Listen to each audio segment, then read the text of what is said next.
Primera carta a los Corintios, capítulo 1.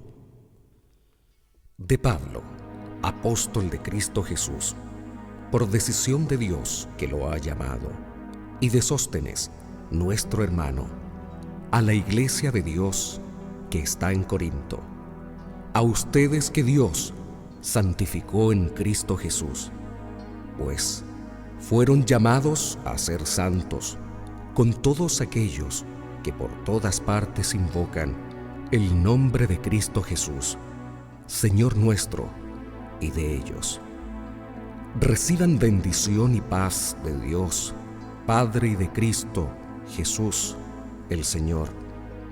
Doy gracias sin cesar a mi Dios por ustedes y por la gracia de Dios que les ha sido otorgada en Cristo Jesús, pues en Él han llegado a ser ricos de mil maneras, recibiendo todos los dones de la palabra y de conocimiento, a medida que se afianzaba entre ustedes el mensaje de Cristo. No les falta ningún don espiritual, y solo esperan la venida gloriosa de Cristo Jesús, nuestro Señor.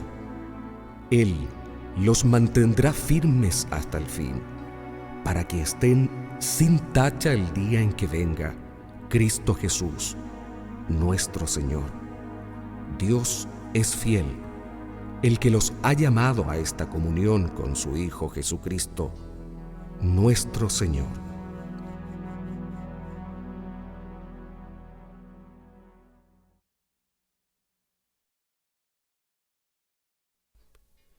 Divisiones entre los creyentes. Les ruego, hermanos, en nombre de Cristo Jesús, nuestro Señor, que se pongan todos de acuerdo y terminen con las divisiones, que encuentren un mismo modo de pensar y los mismos criterios. Personas de la casa de Chloe me han hablado de que hay rivalidades entre ustedes. Puedo usar esta palabra, ya que uno dice: yo soy de Pablo, y otro: yo soy de Apolo, o yo soy de Cefas, o yo soy de Cristo. ¿Quieren dividir a Cristo? ¿Acaso fue Pablo crucificado por ustedes? ¿O fueron bautizados en el nombre de Pablo? Doy gracias a Dios de no haber bautizado a ninguno de ustedes, a excepción de Crispo y Gayo, pues así nadie podrá decir que fue bautizado en mi nombre. Perdón, también bauticé a la familia de Estéfanas. Fuera de estos, no recuerdo haber bautizado a ningún otro.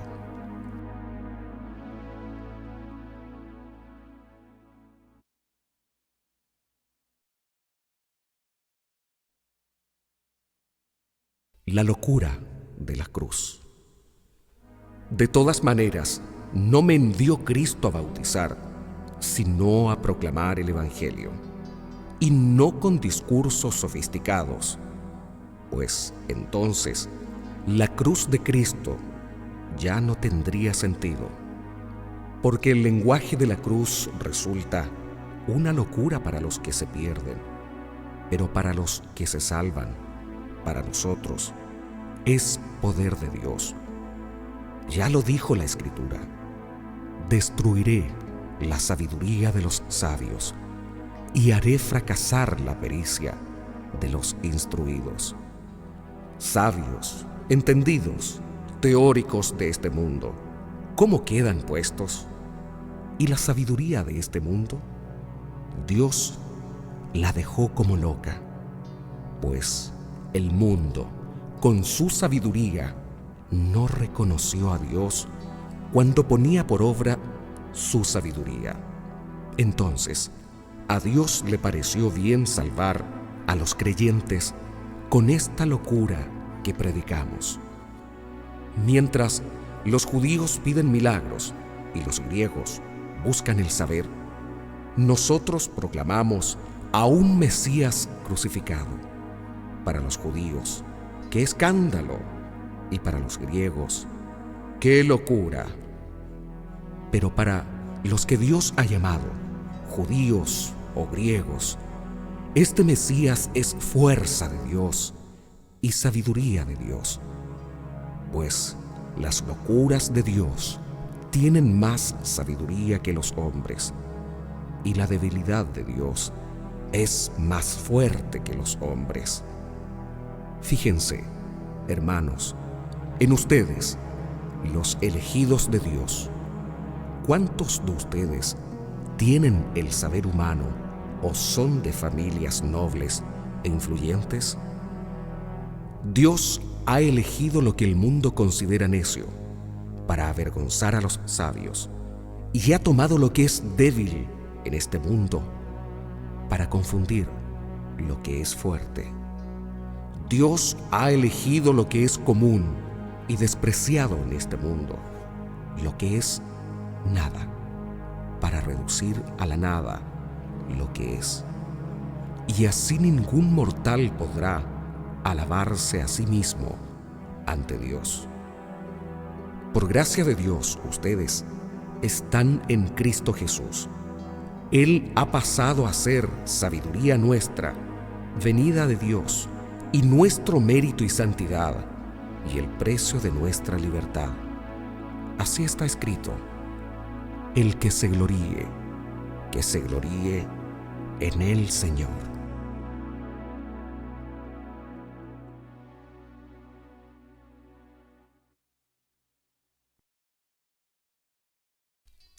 Capítulo 2. Pues yo, hermanos, cuando fui a ustedes para darles a conocer el proyecto misterioso de Dios, no llegué con oratoria ni grandes teorías. Con ustedes decidí no conocer más que a Jesús, el Mesías, y un Mesías crucificado. Yo mismo me sentí débil ante ustedes, tímido y tembloroso.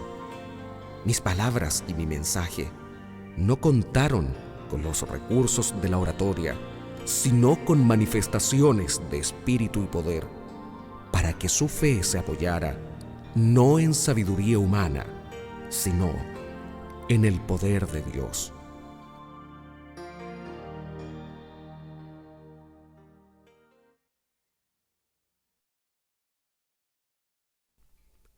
El Espíritu nos enseña la sabiduría. Es verdad que con los perfectos hablamos de sabiduría, pero es una sabiduría que no procede de este mundo, ni de sus cabezas, ya que han sido eliminados. Enseñamos el misterio de la sabiduría divina, el plan secreto que estableció Dios desde el principio para llevarnos a la gloria. Esta sabiduría no fue conocida por ninguna de las cabezas de este mundo, pues de haberla conocido, no habrían crucificado al Señor de la gloria. Recuerden la Escritura: ni ojo vio, ni oído oyó, ni por mente humana han pasado las cosas que Dios ha preparado para los que aman. Pero a nosotros nos lo reveló Dios por medio de su Espíritu, pues el Espíritu escudriña todo, hasta las profundidades de Dios. En efecto, nadie nos conoce como nuestro Espíritu, porque está en nosotros. De igual modo, solo el Espíritu de Dios conoce las cosas de Dios. Y nosotros no hemos recibido el espíritu del mundo, sino el Espíritu que viene de Dios, y por él entendemos lo que Dios nos ha regalado. Hablamos, pues, de esto, no con los términos de la sabiduría humana, sino con los que nos enseña el Espíritu, expresando realidades espirituales para quienes son espirituales. El que se queda al nivel de la psicología no acepta las cosas del Espíritu. Para él, son tonterías y no las puede apreciar, pues se necesita una experiencia espiritual. En cambio, el hombre espiritual lo juzga todo y a él nadie lo puede juzgar. ¿Quién ha conocido la forma de pensar del Señor y puede aconsejarle? Y precisamente nosotros tenemos la forma de pensar de Cristo.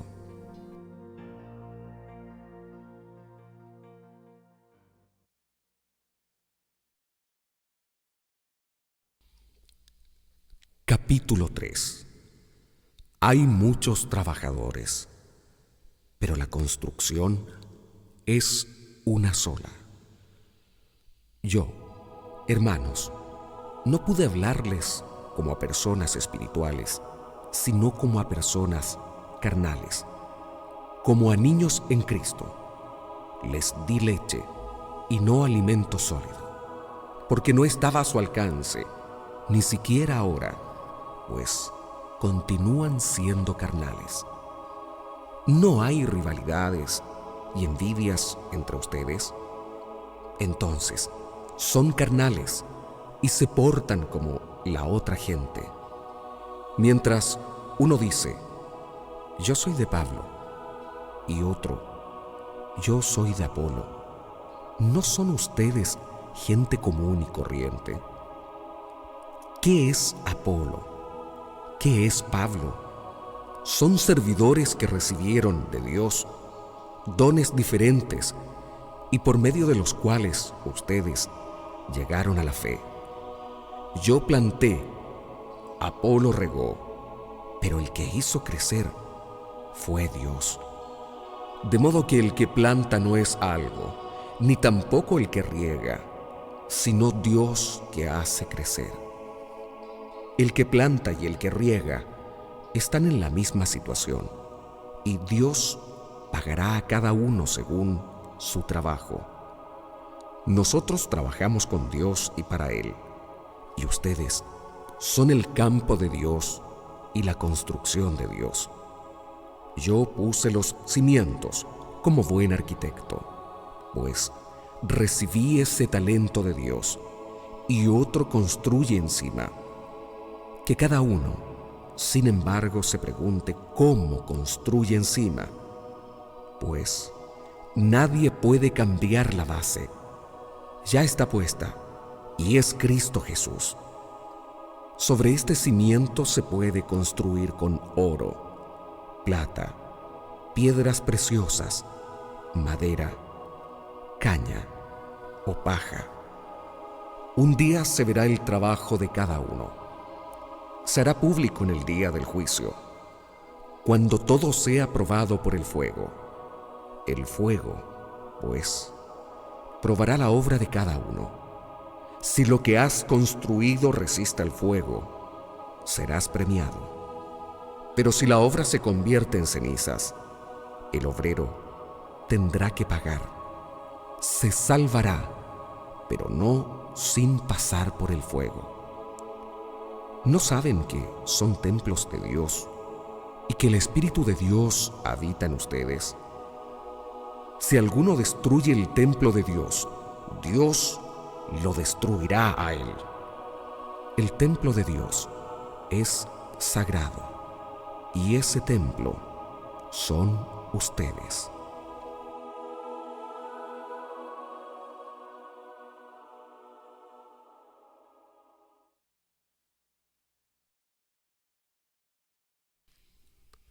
No dividan a la iglesia.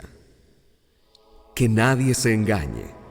Si uno es sabio según el mundo y pasa por tal entre ustedes, que se haga tonto y llegará a ser sabio.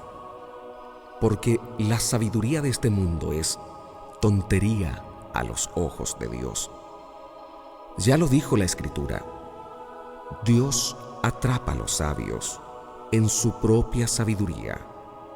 Y también el Señor conoce los argumentos de los sabios y sabe que no valen nada. Así que no se sientan orgullosos de sus grandes hombres, piensen que todo es para ustedes. Pablo, Apolo, Cefas, el mundo, la vida, la muerte, lo presente y lo futuro, todo es de ustedes. Y ustedes son de Cristo, y Cristo es de Dios.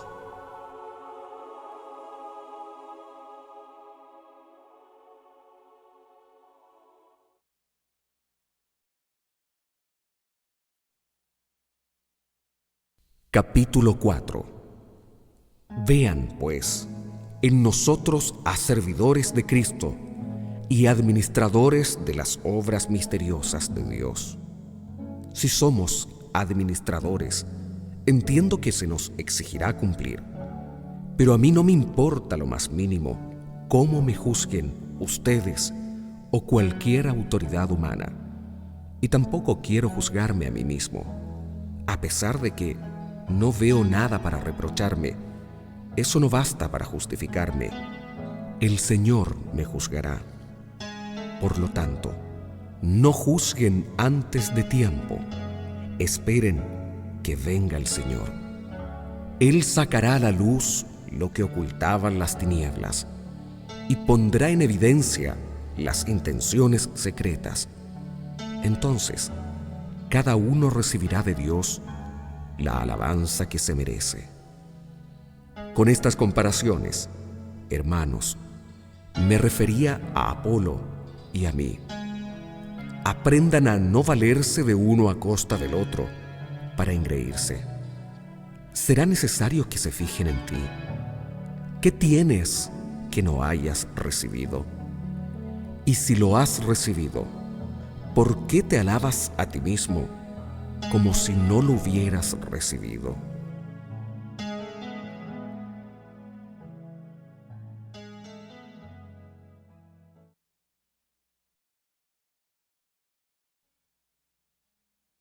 Cristianos cómodos y apóstoles perseguidos. Pero, ¿qué hacer? Ustedes ya son ricos, están satisfechos y se sienten reyes sin nosotros. Ojalá fueran reyes. Así nos darían un asiento a su lado. Porque me parece que a nosotros, los apóstoles, Dios nos ha colocado en el último lugar. Como condenados a muerte, somos un espectáculo divertido para el mundo, para los ángeles y para los hombres. Nosotros somos unos locos por Cristo. Ustedes tienen la sabiduría cristiana. Nosotros somos débiles y ustedes fuertes. Ustedes son gente considerada y nosotros despreciados. Hasta el presente pasamos hambre, sed, frío. Somos abofeteados y nos mandan a otra parte. Nos cansamos trabajando con nuestras manos. Si nos insultan, bendecimos. Nos persiguen y lo soportamos todo. Nos calumnian y confortamos a los demás. Ya no somos sino la basura del mundo y nos pueden tirar al basural. No les escribo esto para avergonzarlos, sino para amonestarlos como a hijos muy queridos. Pues, aunque tuvieran 10,000 monitores de vida cristiana, no pueden tener muchos padres. Y he sido yo quien les transmitió la vida en Cristo Jesús por medio del Evangelio. Por lo tanto les digo, sigan mi ejemplo. Con este fin les envío a Timoteo, mi querido hijo, hombre digno de confianza en el Señor. Él les recordará mis normas de vida cristiana, las mismas que enseño por todas partes y en todas las iglesias. A algunos de ustedes se les hinchó la cabeza pensando que yo no iría a visitarlos, pero iré pronto, si el Señor quiere, y veré no lo que dicen esos orgullosos, sino de qué son capaces. porque el reino de Dios no es cuestión de palabras, sino de poder. ¿Qué prefieren? ¿Que vaya con un palo o con amor y amabilidad?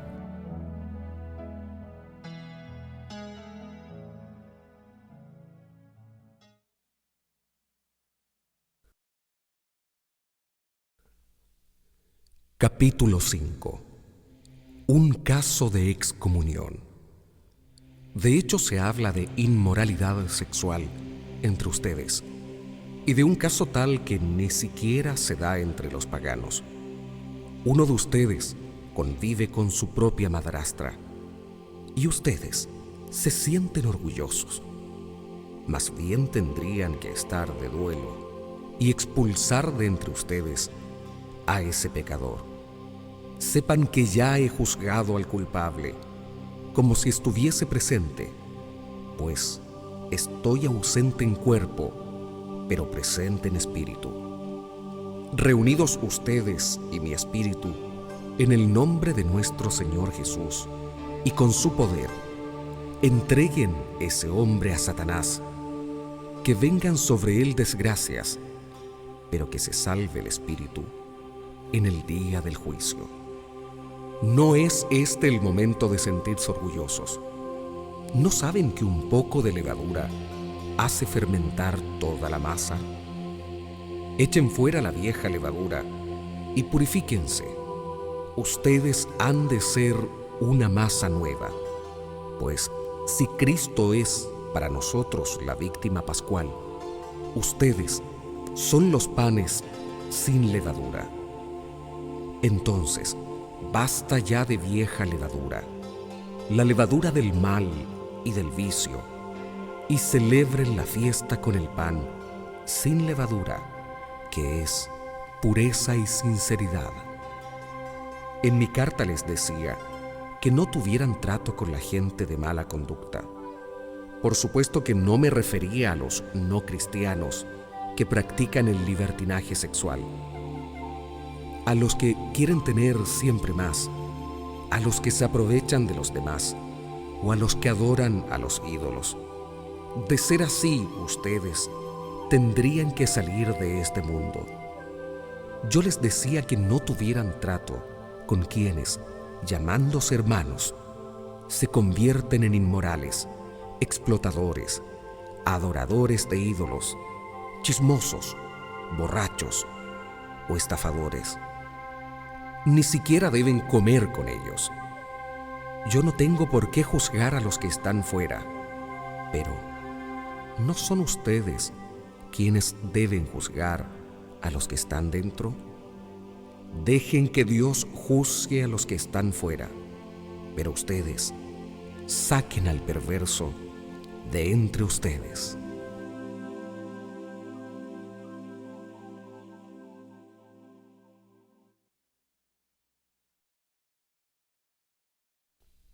Capítulo 6. No lleven a los tribunales a sus hermanos en la fe. Cuando alguien de ustedes tiene un conflicto con otro hermano, ¿cómo se atreve a ir ante los jueces paganos en vez de someter el caso a miembros de la iglesia? ¿No saben que un día nosotros, los santos, juzgaremos al mundo? Y si a ustedes les corresponde juzgar al mundo, ¿serán incapaces de juzgar asuntos tan pequeños? ¿No saben que juzgaremos a los ángeles? ¿Y por qué no, entonces, los problemas de cada día? En esos asuntos deberían poner de jueces a los últimos de la comunidad. ¡Qué vergüenza! Así que entre ustedes no hay ni un solo entendido que pueda hacer de árbitro entre hermanos. Pero no. Un hermano demanda a otro y lleva la causa ante paganos. De todos modos, ya es una desgracia que haya entre ustedes pleitos. Pero, ¿por qué no mejor soportar la justicia? ¿Por qué no aceptar perder algo? Al contrario, son ustedes que cometen injusticias y perjudican a otros que además son hermanos. ¿No saben acaso que los injustos no heredarán el reino de Dios? No se engañen, ni los que tienen relaciones sexuales prohibidas, ni los que adoran a los ídolos, ni los adúlteros, ni los homosexuales, y los que solo buscan el placer, ni los ladrones, ni los que tienen nunca bastante, ni los borrachos, ni los chismosos, ni los que se aprovechan de los demás, heredarán el reino de Dios. Tal fue el caso de algunos de ustedes, pero han sido lavados, han sido santificados y rehabilitados por el nombre de Cristo Jesús, el Señor, y por el Espíritu de nuestro Dios.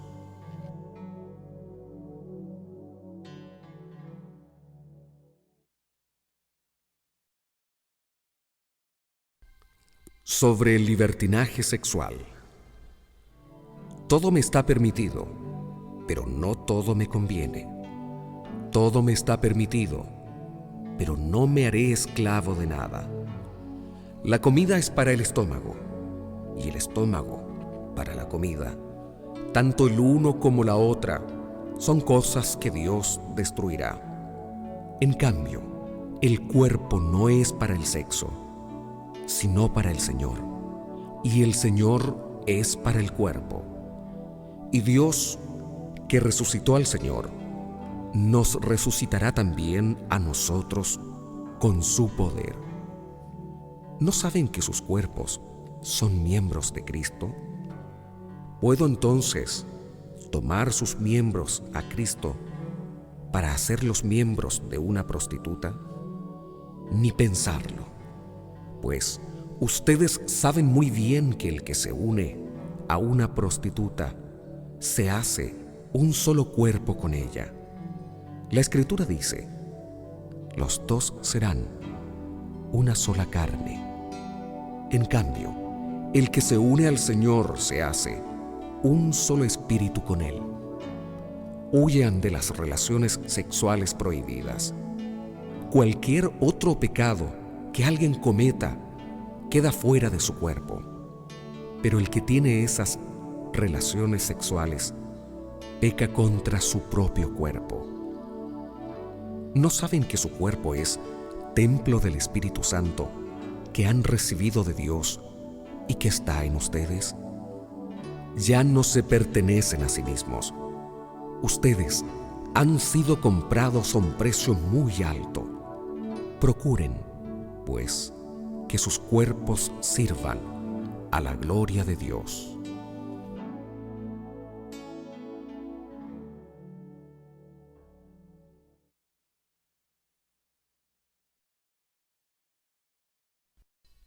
Capítulo 7. La continencia en el matrimonio. Ustedes me han escrito sobre varios puntos.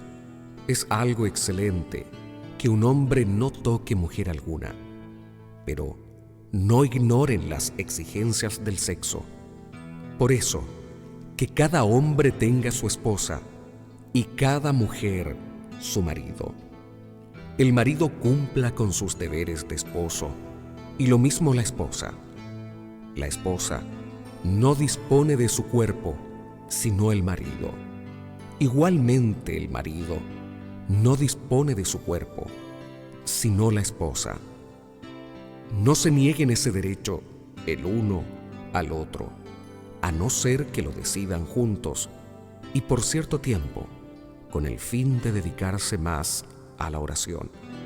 Después, vuelvan a estar juntos, no sea que caigan en las trampas de Satanás por no saberse dominar.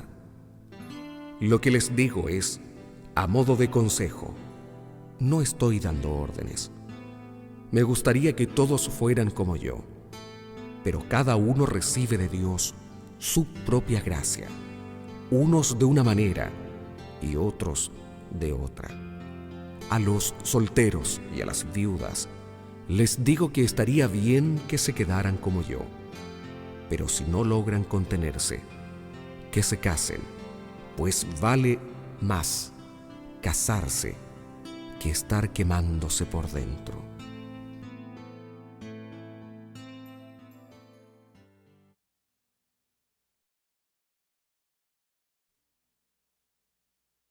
Matrimonio y divorcio.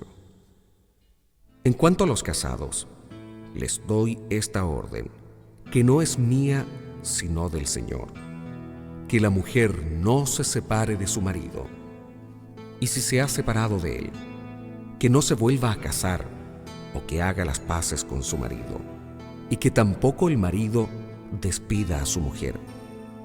A los demás les digo, como cosa mía y no del Señor: si algún hermano tiene una esposa que no es creyente, pero acepta vivir con él, que no la despida. Del mismo modo, si una mujer tiene un esposo que no es creyente, pero acepta vivir con ella, que no se divorcie. Pues el esposo no creyente es santificado mediante su esposa, y la esposa no creyente es santificada mediante su marido cristiano. De no ser así, también sus hijos estarían lejos de Dios, mientras que en realidad ya han sido consagrados. Si el esposo o la esposa no creyente se quiere separar, que se separe. En este caso, el esposo o la esposa creyente no están esclavizados, pues el Señor nos ha llamado a vivir en paz. ¿Estás segura tú, mujer, de que vas a salvar a tu esposo? ¿Y tú, marido, estás seguro de que podrás salvar a tu esposa? Fuera de este caso, que cada uno siga la condición en que lo puso el Señor, en la situación en que lo encontró, la llamada de Dios. Esta es la regla que doy en todas las iglesias. ¿Estabas circuncidado cuando fuiste llamado? No lo disimules. ¿No eras judío? No debes circuncidarte por el hecho de haber sido llamado, porque lo que importa no es el haber sido circuncidado o no, sino el observar los mandamientos de Dios. Que cada uno, pues, permanezca en la situación en que estaba cuando fue llamado. La llamada de Dios te alcanzó siendo esclavo. No te preocupes, pero si puedes conseguir la libertad, no dejes pasar esa oportunidad. El que recibió la llamada del Señor, siendo esclavo, es un cooperador libre del Señor. Y el que fue llamado siendo libre, se hace esclavo de Cristo. Ustedes han sido comprados a un precio muy alto. No se hagan esclavos de otros hombres. Por lo tanto, hermanos, que cada uno viva para Dios en el mismo estado en que se encontraba al ser llamado.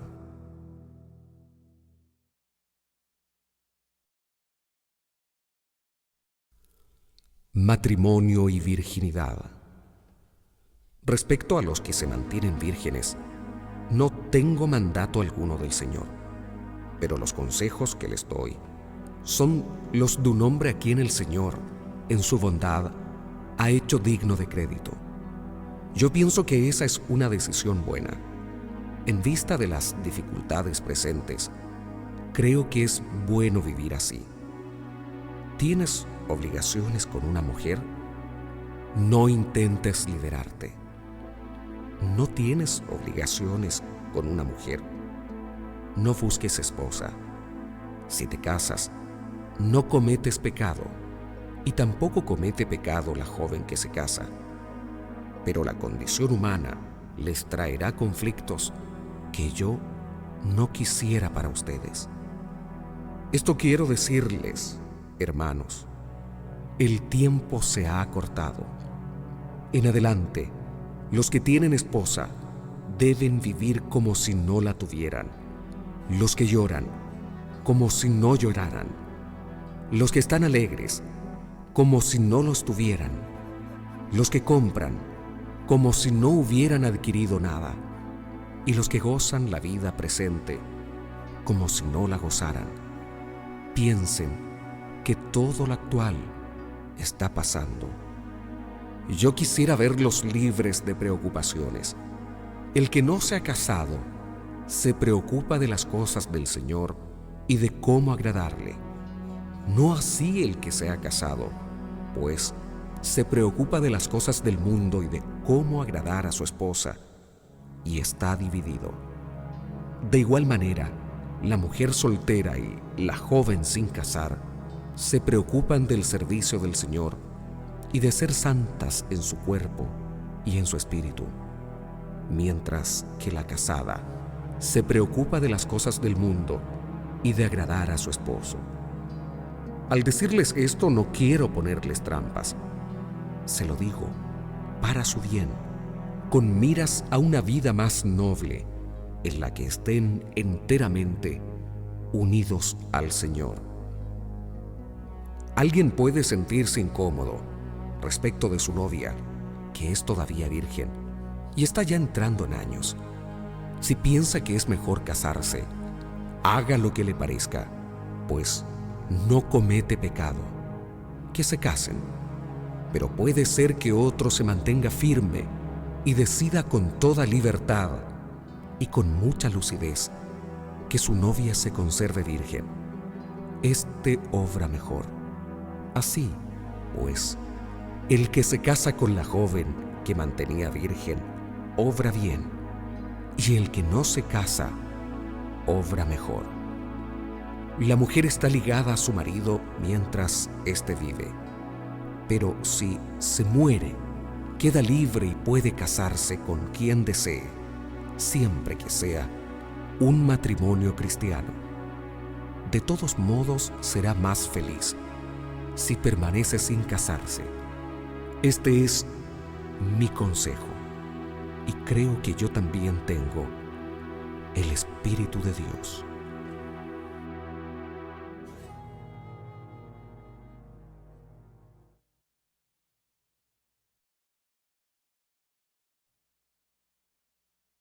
Capítulo 8. ¿Se puede participar en los sacrificios paganos? Hablemos de la carne sacrificada a los ídolos. Todos, por supuesto, hemos alcanzado el saber, pero el saber infla al hombre, mientras que el amor edifica.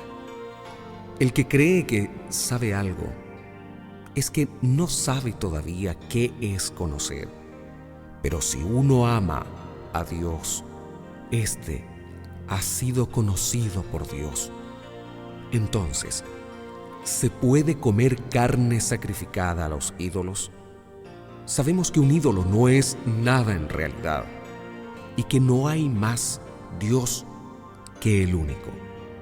Ciertamente, la gente habla de dioses en el cielo o en la tierra, y en ese sentido hay muchos dioses y señores. Pero para nosotros hay un solo Dios, el Padre. Todo viene de Él y nosotros vamos hacia Él. Y hay un solo Señor, Cristo Jesús. Todo depende de Él y de Él dependemos nosotros. Pero no todos tienen este conocimiento. Algunos estaban tan acostumbrados, hasta hace poco, que para ellos comer lo que se ofreció al ídolo es como sacrificar al ídolo, y con esto manchan su conciencia poco formada. Ciertamente, no es un alimento el que nos hará agradables a Dios.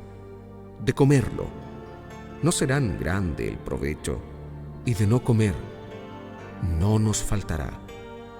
Cuídense, pues, de que sus derechos no hagan caer a los débiles. Si uno de ellos te ve a ti, con tu buen conocimiento, sentado a la mesa en un salón del templo, su conciencia poco formada se dejará arrastrar y comerá también él esa carne. Y así el débil, ese hermano por quien Cristo murió, se pierde a causa de tu saber. Cuando ustedes ofenden a sus hermanos, hiriendo las conciencias que son todavía débiles, pecan contra el mismo Cristo. Por lo tanto, si algún alimento ha de llevar al pecado a mi hermano, mejor no como nunca más carne para no hacer caer a mi hermano.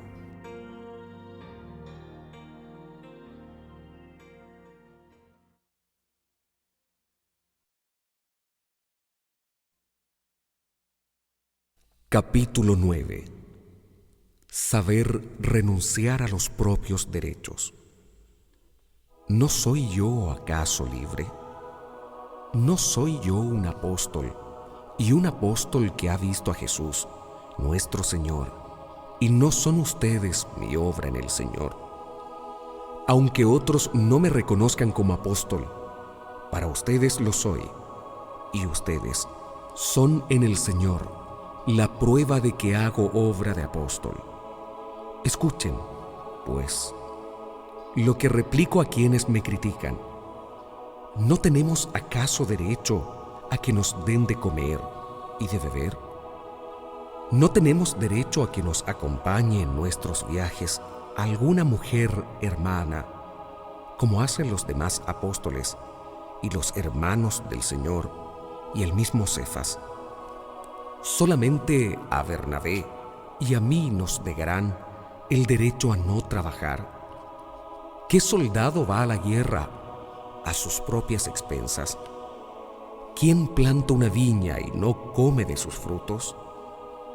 ¿Quién cuida ovejas y no se alimenta con la leche del rebaño? Esto que les recuerdo no son solamente costumbres del mundo, pues la ley dice lo mismo. En efecto, en la ley de Moisés está escrito: no pongas bozal al buey que trilla. ¿Creen que Dios se preocupa de los bueyes? No, eso ha sido escrito para nosotros. A nosotros se refiere la Escritura cuando dice que el labrador espera algo de su trabajo y que el que trilla tendrá parte en la cosecha. Si nosotros hemos sembrado en ustedes riquezas espirituales, ¿será mucho que cosechemos entre ustedes algunas cosas de este mundo? Si otros compartieron lo que ustedes tenían, con mayor razón lo podíamos hacer nosotros, pero no hicimos uso de este derecho y lo soportamos todo para no crear obstáculos al Evangelio de Cristo. ¿No saben que los que trabajan en el servicio sagrado son mantenidos por el templo, y los que sirven al altar reciben su parte por lo que ha sido ofrecido el altar? El Señor ha ordenado de igual manera que los que anuncian el Evangelio vivan del Evangelio, pero yo no he hecho uso de tales derechos, ni tampoco les escribo ahora para reclamarles nada. Antes morir, eso es para mí una gloria que nadie me podrá quitar. Pues, ¿cómo podría alardear de que anuncio el Evangelio? Estoy obligado a hacerlo, y pobre de mí si no proclamo el Evangelio. Si lo hiciera por decisión propia, podría esperar recompensa, pero si fue a pesar mío, no queda más que el cargo. Entonces, ¿cómo podré merecer alguna recompensa? Dando el Evangelio gratuitamente y sin hacer valer mis derechos de evangelizador. Asimismo, sintiéndome libre respecto a otros, me he hecho esclavo de todos con el fin de ganar a esa muchedumbre. Me he hecho judío con los judíos para ganar a los judíos. ¿Estaban sometidos a la ley? Pues yo también me sometí a la ley, aunque estoy libre de ella, con el fin de ganar a los que se someten a la ley. Con los que no estaban sujetos a la ley, me comporté como quien no tiene ley. En realidad, no estoy sin ley con respecto a Dios, pues Cristo es mi ley. Pero yo quería ganar a los que eran ajenos a la ley. Compartí también los escrúpulos de los que tenían conciencia poco firme para ganar a los inseguros. Me he hecho todo para todos con el fin de salvar por todos los medios a algunos. Y todo lo hago por el Evangelio, porque quiero tener también mi parte de él.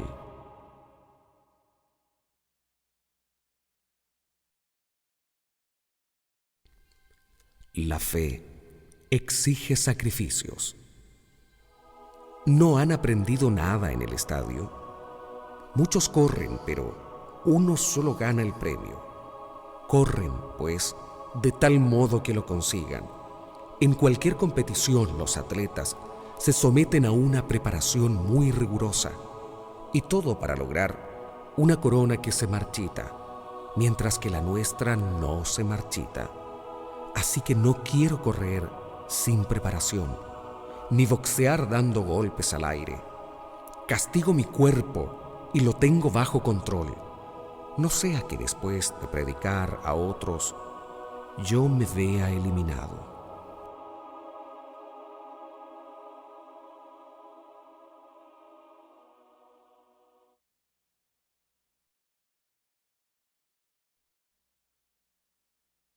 Capítulo 10.